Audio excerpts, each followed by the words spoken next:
Today I'm making lasagna in personal side dishes. I have my noodles going. Had them on so far for 5 minutes. They're whole. I have my meat in the frying pan with Montreal steak spice, seasoning salt, lemon pepper,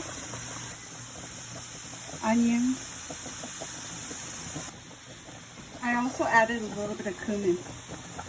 I added some carrots, some cucumber, Italian style, garlic powder. In a separate frying pan, I'm making mushrooms. It has lemon pepper, seasoning salt, Montreal steak spice, Italian spice, garlic spread. I have to make the mushrooms separate because somebody doesn't want mushrooms mixed in with the meat. I also cut up a tomato to throw in, a Roman tomato. My meat is done. My mushrooms are done. My noodles are done. They are long. So basically what I'm doing is I'm cutting them more than halfway. I just put it in the bowl and I measure it to see how long I want the noodle. Now that I've cut two, I just line up the noodles to where I'm getting it cut. I have them all lined up. I added the meat to the dish. This is the one that's not having the mushrooms. I added the mushrooms on top. Now I'm going to add cheese on top of this. Here's the shredded up cheese. I added it to the top. I also turned my oven on 350 to bake.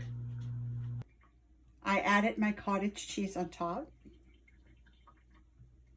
Now I'm going to cover them with noodles again. I just used the other ones that I cut up. So I put pepper jack cheese on top, mozzarella. I topped them off with marble cheese.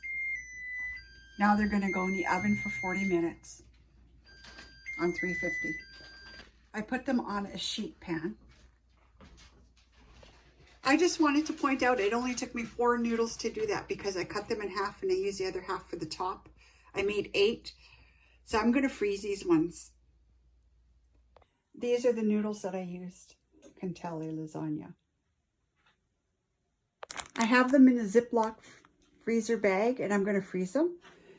But they're not going to turn out the same. So basically what you can do is after you unthaw them, you can cut them up and make a lazy man lasagna with everything all mixed in together. It's just the same way, it's just that everything's going to be mixed in together. Cutting up my homemade bread to make garlic toast. 7 minutes is left on the timer, so I'm going to put these on broil on high and watch them. Threw them in a toaster, put butter and garlic spread on. Now the lasagna just came out of the oven. If you want them more darker than this, just leave them in a little bit longer. For supper, I'm having my homemade lasagna, 1 garlic toast, and Dr. Pepper to drink.